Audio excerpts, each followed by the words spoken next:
All right. We want to remind everybody that Fox News is not news. It is entertainment for the rubes. It is a propaganda channel that is a well documented liar. They've had to pay $1 billion in settlements for lying to their customers, and their customers still run back every day to get a serving of the hate, lies. And at the end of the day, their number one mission is to build up McCankle's taco tits. Like that's what, and they're making billions of dollars for it, that they paid $1 billion settlement and they're still going. It's bananas. But I like to check in with what they're covering with all of this Epstein stuff, because they used to cover that all the time. Well, let's take a little check in here. Media Matters reports that since this Monday, Fox News has spent 85 minutes covering an American Eagle commercial featuring Sydney Sweeney, devoting over 20 segments to it. In the same time period, Fox spent just 3 minutes discussing the Trump administration's handling of the Jeffrey Epstein files. I had no idea what was going on with the American Eagle commercial until I saw this tweet. So then I researched it, and there's this whole conspiracy theory right now going on Fox News and on the right wing media algorithm, wherein they have manufactured that white liberal women are madder than hell about this American Eagle ad because the actress or the model Sweeney says, American Eagle, I have great genes, Jeans. And Fox News is alleging that on the right, everybody's losing their mind saying it's Nazi propaganda. Number one, could give two shits about the American Eagle ad. Her saying, I have great genes. I could give two shits about it. We have much larger fish to fry. But this reminded me of a couple of years ago, I had this interior design client, and I'm at her house. And I, delivered some furniture. And as I'm leaving, and I knew she always had Fox News on in the background, but she had said to me, like, I just can't believe what's happening. And I said, what's happening? And this was during the Biden administration. And she said, you know, on the left, they want people to call their mothers birthing people. And I'm a mom. Are you a mom? Do you want your kids to say, hey, birthing person? And I go, I've literally never heard of this, Amy. I've never heard of that this is a thing. And so I get in the car, get back to the office, go on Fox News, and it's this big thing. The left wing is they're killing the word mom, and everybody has to call everybody birthing people. And this is what Fox does. They manufacture this faux shit like the litter boxes, Right. that mean nothing when literally the world is on fire. And if you're in this disinformation entertainment channel, then you're wound up about this stupid shit, like this American Eagle ad, which I literally could give two shits about. I don't shop at American Eagle. I don't even really know who Sydney Sweeney is. I don't really give a fuck about any of it. Same. I was like, what are they talking about? Even when I read it, I was like, I still don't get it. Fox News uses the same playbook that Donald Trump uses. Manufacture a crisis in Los Angeles. And then we're going to send in the National Guard and act like we've solved the problem. That's what they do. And I would say it's the dumbest thing I've ever heard. No one would buy this, except that the trans rights commercials that they ran during the election when there's like less than 10 trans athletes, they hyped them up so much you would have think they snorted cocaine. But I look at Fox News and I think everybody is talking about the Epstein files. Everybody in your listenership is talking about it. You whipped it up and now you're giving 3 minutes. And if they're not talking about that, they're talking about Joe Biden or trans athletes. When are you going to make Donald Trump take accountability? Never. Never. And they're never going to. And the thing, my larger point with this is they manufacture something for their base because their base's whole ethos is own the libs. Right. We hate the libs, and is in firing up this civil war, culture war among the American people. And when I'm ever around right-wing people, you immediately know that they're in the right wing because they'll say something about this that if you're not in that algorithm, you have no idea. I'm in a liberal algorithm all day, every day. I've not seen one person upset about this American Eagle commercial. Yet Fox News has been covering it since Monday. I think I can't remember, it's over 80 stories or something about it. It's completely manufactured. Right. It doesn't exist because the whole ethos is own the libs. That's all they have. But in getting to the Jeffrey Epstein stuff, this is some pretty juicy tea. CBS, pop this up, Kylie. Christopher Webb tweets, it just keeps coming. CBS just uncovered a mystery third person caught on jailhouse cameras the night Epstein died. Not named, not mentioned in the DOJ report. Spotted near his cell just after 4 a.m., 2 hours before he was found dead. Why now? Somebody wants this information out. All right, go to the headline. Daily Beast reporting mystery third person seen on Epstein prison video on final night alive. So here's what I have to say. If we know about this and we're just asking questions, and I'm asking critically thinking about questions here, Jeffrey Epstein was incarcerated under Bill Barr and Donald Trump's rule during the first term. And they were in charge of him, and he was a federal inmate. And we're just now finding out that 2 hours before he was found dead, there's a mystery person at the front door of Jeffrey Epstein's cell. And so does this mean, and again, I'm just asking a question, that Trump 1.0 had him taken care of? Because it seems like this should be fully investigated. Well, it seems like it should have been fully investigated a long time ago. And I blame Merrick Garland for the fact that it wasn't investigated properly under Biden. Do I think that Trump is capable of overseeing something like that? There's nothing I wouldn't put past him. There's no moral depravity that I wouldn't put past him.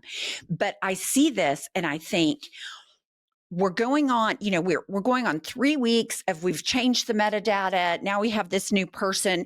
At some point, we've got to get the real evidence. It makes me so happy that Robert Garcia, in charge of the Oversight Committee, has subpoenaed this information because I trust him to take a look at it with the critical eye. I don't trust that he's going to get the correct information, though, Angie. That's the point. I mean, they're already cooking the unemployment rate information. They're already cooking the books on the financial data surrounding the United States economy right now.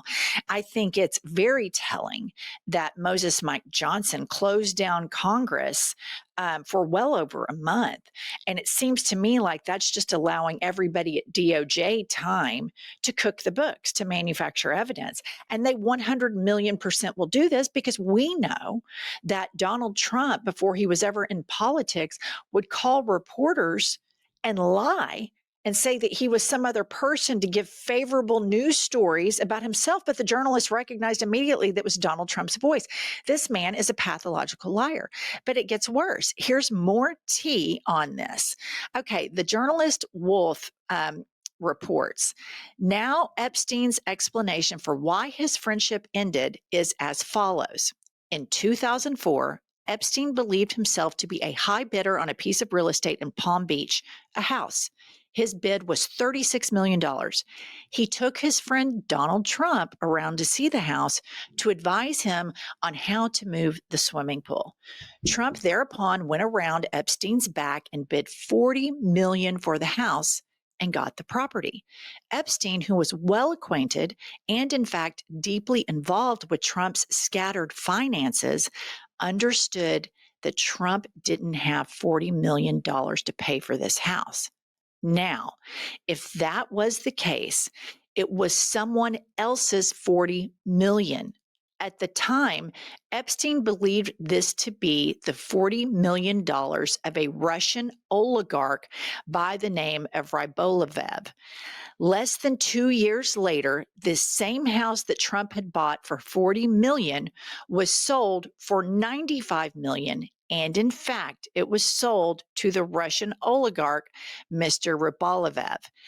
This is all a red flag of money laundering. And what Epstein did And he was furious about losing this house. I mean, there's something about these guys, these men, that nothing rouses them so much as a real estate betrayal. Epstein, after this, the sale of the house, after Trump went around his back, got this house, Epstein began to threaten with lawsuits, with going to the press and saying that Trump was a front man for a money laundering deal. Trump panics at this point, and Epstein believed that it was Trump who went to the police, and Epstein said, dropped the dime on him. That is to say, informed the police of what was going on, and an investigation began, and all of Epstein's legal problems for the next 15 years began to unfold. This story about this piece of real estate and their falling out was first published in June of 2019. It's published actually in the Wolf, the journalist, in his book Siege, the second book he had written about the White House. Epstein had recounted this story to me. I put it in this book. Epstein at that moment was in Paris. He read the book. He called me with some alarm, and he said that he was afraid that he might have said too much. 3 weeks later, he returned to the United States from Paris and was promptly arrested on the tarmac of Teterboro Airport in New Jersey when his plane landed. So, in summarizing this, Epstein was calling Trump out for having money laundering for a Russian oligarch. And then clearly, Trump bought the house for the oligarch and made some money on it. And Epstein was threatening to sue him. And then Trump is the one that was the whistleblower on all of Epstein's nefarious abuse, horrific abuse with these children. Trump was a whistleblower. Trump's the one that started this investigation. And there you have mutually assured destruction between these two men. So when Epstein gets into custody, and then he ends up getting this sweetheart deal by Alex Acosta, Epstein is obviously, probably before he died, kept saying, I'm gonna whistleblow on you, motherfucker. You've been to my parties, you've been with these girls, something, because clearly Trump is into this up to his eyeballs. But this to me is just some piping hot tea about what the relationship, how deep it is, and how deeply complicated, and how simple it is. This tit for tat is total earmark of Trump's personality and his behavior as to why this keeps getting deeper and deeper. Well, it's so interesting because I knew a long time ago Trump was in the Epstein stuff up to his eyeballs. I did too. Because we just paid attention and we read factual reporting, and we paid attention. What do you think about this reporting that Trump was the tattletale? I think I can totally believe it, because I also think it explains a lot about Trump's relationship with Russia. And we've long suspected that Trump is somehow involved with Putin, the oligarchy, because he's Putin's lapdog. Well, it's not even just suspected. There's been reporting that's true. So this surprises me zero. The fact that Trump was unable to look in the future and think, if I rat out Epstein, he's going to rat out me. It doesn't surprise me. He wasn't able to conceptualize that, because he's just the very next thing. He's so transactional. Surprises me zero. I believe every word of it.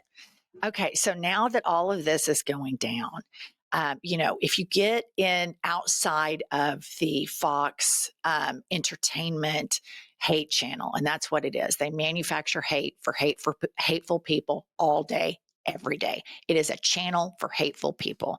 But if you get outside of that bubble, Taco Tits polling with independents, you guys, is abysmal. Play the clip. What group are we talking about, Harry? We are talking about independence, Mr. Berman. I will say this is the biggest warning sign, the biggest danger sign for President Trump in his second term so far. Why is that? Because it does not appear that there is a bottom to which Donald's support can't fall to. What are we talking about? Trump's net approval rating with independents. There was all this hubbub about Gallup that came out this past week. You see, back in January, it was minus 2 points. Now it's minus 35 points. But what's important here is Gallup is largely matching the average. Back in January, in the average, Trump's net approval rating with independents was minus 3. Look at where it's fallen to now, minus 29 points. Okay. This is where I want to give everybody just a little bit of hopium, because it is so daunting watching what this man does. It's so daunting watching what this government does. It's so disappointing at times seeing the resistance being somewhat lackluster. And I have empathy with every person that is an American, or those of you that are abroad watching us. But all of this shit is exaggerated. The MAGA support is grossly exaggerated.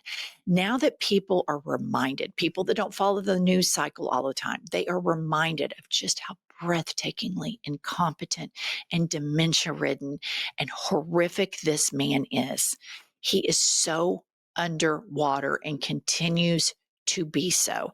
And so I say this because we have the midterms that will be fast approaching in a year and a half. And there is a little glimmer of hope. And Trump has recently, announced all of these improvements on the White House. He doesn't have any intention of going anywhere. And I know that a lot of times we all feel helpless and we feel hopeless. And I want to remind you that that is the desired effect of dictators. That is the desired effect of fascists, to wear you out, to exhaust you, to where you no longer care. But now is the time to lock in and care more, because we've got to get to these midterms. We have to move our base away from special interests so that we have a party that can absorb these independents, and that we can have a blue fucking tsunami and impeach this motherfucker once and for all. All right, please make sure you subscribe to our channel. We are getting dangerously close to 1 million subs. And also, please make sure you buy our book, Life is a Lazy Susan of Shit Sandwiches. It's a light read, all the juicy tea about Mayan Pump's fuck ups. And trust me, they were abundant. And we'll see you all later.